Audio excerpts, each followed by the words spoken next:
If you imagine life in a medieval castle, warm fires, rich banquets, and noble comfort, you might want to think again. The truth was colder, darker, and far less romantic than the tales would have you believe, because inside those towering walls was a world of smoke and sickness, damp air and fear, a world where nights echoed with rats in the corridors, the smell of waste clung to every corner, and privacy was as rare as peace. So tonight, settle in, close your eyes, and step inside a medieval castle, not as a visitor in armour and song, but as someone who must live there. You might find that one night would be more than enough. The first thing you notice is the cold. Not the crisp chill of a winter morning, but a deep living cold, the kind that seeps through stone and into bone. The castle walls, thick and grey, hold no warmth. Even when fires burn in the hearth, the heat barely reaches beyond the first few feet. Your breath fogs the air. The rushes on the floor are damp and your clothes, heavy and woolen, never quite dry. This isn't a home built for comfort. It's a fortress. And though it might keep out the enemy, it keeps in the cold just as well. There are no glass windows, only narrow slits to let in light and wind in equal measure. When it rains, water drips down the inner walls. At night you hear it, the slow, steady tapping of drops on stone. You think of the warmth of a cottage, a hearth close enough to reach with your hands. But here, the fire burns far away in the great hall, and the smoke it sends fills the air long before it gives you heat. The second thing you notice is the smell. It never truly leaves you, a mix of smoke, sweat, rotting straw, and something far worse. There are no bathrooms, no drains, no clean water that flows on command. People relieve themselves in chamber pots or in corners of the courtyard. Servants carry the waste to the moat, or simply dump it outside the walls. The stench drifts back inside, carried on the same wind that whistles through the halls. Animals live here too, dogs, chickens, sometimes even pigs. The stable isn't far, and when the doors open, the smells blend together in a thick, sour fog. Candles are made of tallow, animal fat that burns with a greasy smoke. The tapestries on the walls, beautiful from afar, are heavy with soot. To live here is to live inside a smell that never fades. It becomes the scent of survival. You might think the meals were feasts, tables piled with roasted meat and golden bread. But the truth depends entirely on who you are. If you're noble, you'll dine in the great hall. You'll eat from a slab of stale bread called a trencher, soaked with meat juices until it turns soft enough to chew. The meat itself may be days old, preserved with salt and spices. Wine covers the taste of age more than it adds pleasure. If you're a servant or soldier, you'll eat something else entirely. Dark bread, onions, dried peas and pottage, a kind of stew that changes with whatever the kitchen has left.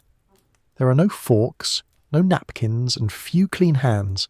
Everyone eats from the same dishes, tearing food with their fingers and wiping them on their clothes. Spoilage is common, so is illness.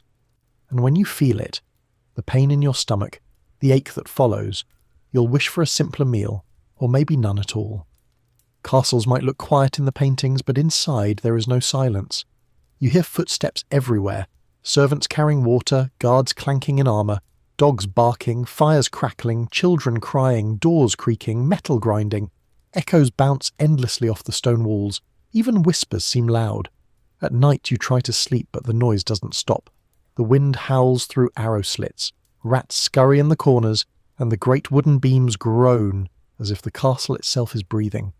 And when storms come, the rain hammers the roof and the towers sway just enough to remind you how fragile this strength really is.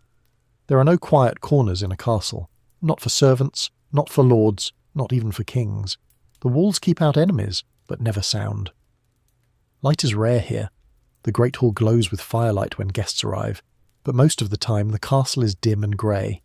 Candles are costly, torches smoke too much, and windows, small, narrow and few, let in little more than shadow. The deeper you go inside, the darker it becomes. Corridors twist like tunnels, stairs climb into gloom, and chambers are lit only by the faint flickering flames of candles. At night, you carry a torch or a small lamp, but even that can make you uneasy. Fire gives light, but it's dangerous. One spark in the wrong place could burn a lifetime's safety to ash. So people learn to live half in darkness, to eat, dress, and move in a world of flickering half-light. It's not the kind of darkness that frightens children. It's the kind that slowly wears on the soul. Disease is the castle's quietest enemy. The cold walls hold damp air. The rushes on the floor, straw mixed with herbs, hide insects and rot. Every few weeks they're replaced, but only the top layer is swept away. Beneath it lies months of decay. Rats run freely in the corners, feeding on scraps from the kitchen. They find their way into storerooms, sleeping chambers, and even the Lord's bedchamber. With them come fleas and sickness, fevers, coughs, and the kind of pain that no doctor can cure. The physicians of the castle have little more than superstition to offer. Leeches, herbs, prayers. When someone falls ill, others step back. Rooms are closed off. Candles burn through the night. And when the air finally clears, the sickness never really leaves. It lingers in the walls, in the smell, in the silence that follows. Below the nobility there are hundreds of others, cooks, cleaners, guards, and stable boys, all living inside the same walls but in a different world. Their rooms are cold, crowded, and damp.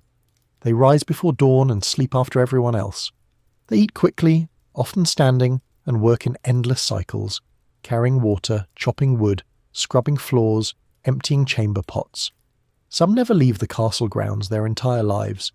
They hear everything, but are noticed by no one. When the Lord feasts, they serve. When the hall sleeps, they clean. Their reward is survival, a roof, a meal, a life inside walls others might envy but few would endure. And yet, they keep the castle alive. Without them, even kings would starve in their stone fortresses. The castle's purpose is defence, and that means fear is always nearby. Every sound from outside could mean danger. Every messenger could bring news of war. Guards keep watch from the towers, scanning the horizon for torchlight or banners. Inside, rumours spread faster than truth. Talk of raids, of enemies in the woods, of betrayal. You sleep with your sword within reach, even if you've never used it. The drawbridge creaks, the gate slams shut, and the moat below smells faintly of decay. Safety and imprisonment become the same thing. You're protected, but trapped, and sometimes the walls meant to save you feel like the very thing that might destroy you. Days in a castle are long, nights are longer. You walk the same corridors, see the same faces, hear the same stories. The world beyond the walls feels far away, a rumour, a memory. There's little comfort here. No softness, no warmth, no place to be truly alone or truly at peace. If you're a servant, you have no privacy. If you're a noble, you have no company that isn't bound by duty. The castle is both full and empty, crowded with people, but starved of intimacy. Its walls echo but never answer. And as the years pass, the sound of your own footsteps begins to feel like the only voice that remembers you exist. At the end of the day, the fires fade. The hall grows dark again, the air still cold.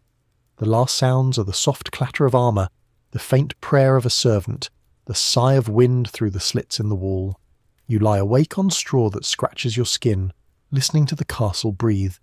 It is both a shelter and a cage, a monument to power and to suffering. You understand now why the stories are full of kings and queens, but never the truth of their knights. Because castles, for all their beauty, were not built for peace. They were built for survival, and survival is never gentle. When morning comes, you'll wake stiff and cold, grateful for light, but you'll know, deep down, that even the sunrise can't chase away the darkness that lives inside these walls. And perhaps that's the truest secret of the medieval castle. It wasn't a dream of glory. It was a fortress against a world that no one ever truly escaped.